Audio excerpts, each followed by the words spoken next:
Bonjour et bienvenue dans ce nouvel épisode de mon podcast IMO en live du salon de la copropriété. Et je suis avec Axel Zilinski. Bonjour. Bonjour. Vous êtes le fondateur d'Europaz, une entreprise spécialisée dans le traitement de l'eau, traitement écologique de l'eau. C'est ça. La société Europaz, elle existe depuis une vingtaine d'années et nous sommes développés avec le traitement anticalcaire auprès des particuliers. Et progressivement, on a évolué et on fait également le traitement pour les collectivités, les industries et autres. Quels sont les inconvénients du calcaire ? Les inconvénients du calcaire sont bien connus. C'est l'entartrage des équipements de production d'eau chaude, ce qui entraîne une surconsommation d'énergie et notamment l'émission de CO2 dont on parle beaucoup à l'heure actuelle, une usure prématurée des équipements et puis des interventions du chauffagiste qui sont très onéreuses. Comment est-ce qu'on fait, Axel Zilinski, pour éviter l'entartrage ? Alors pour éviter l'entartrage, la solution qui est certainement la plus connue, c'est le fameux adoucisseur à sel. Donc c'est un adoucisseur, c'est un appareil qui s'installe et on dit à sel parce que le sel vient remplacer le calcaire.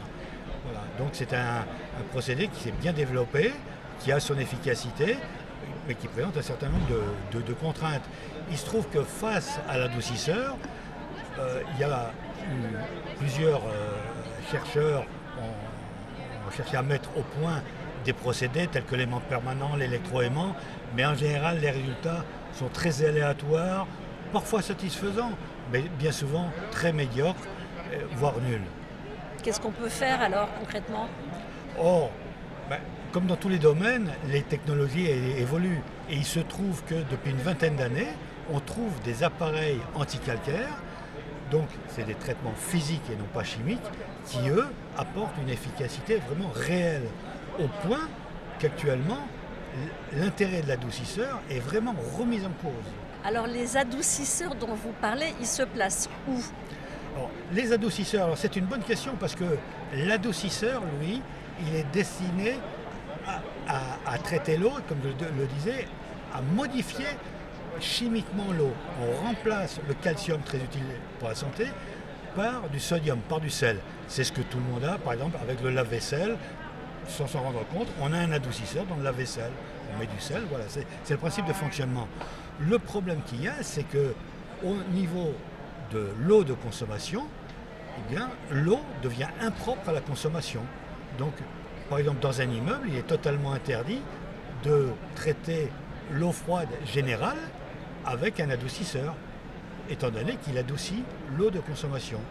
Le gros intérêt avec les appareils de technologie plus récentes, tels que ceux que nous distribuons, c'est qu'ils ne modifient pas chimiquement l'eau.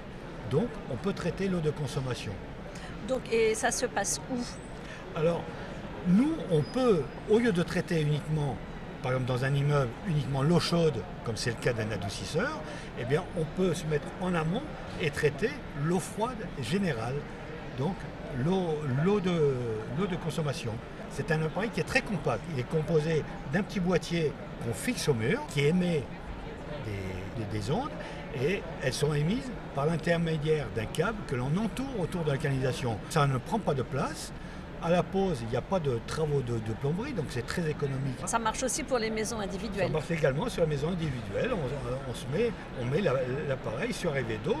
Dans une maison individuelle, on peut même installer l'appareil dans un regard à l'extérieur, où ça se met sur l'arrivée d'eau, qui peut être dans la cave ou dans un garage, ou peu importe. Alors, dernière question, Axel Zilinski, combien ça coûte tout ça ? Si c'est pour un particulier, le prix est de l'ordre de 1 000 €. Quand on tombe dans un immeuble, on va avoir un investissement qui va être de l'ordre de 50 €, 100 € ou 200 €. Ça n'a plus rien à voir avec un investissement de l'ordre de 1 000 €. Merci beaucoup, Axel Zilinski. Je rappelle que vous êtes le fondateur d'Europaz. Donc si on veut en savoir plus, on vous appelle Europaz et vous êtes dans le 17e. C'est ça. Merci de votre accueil.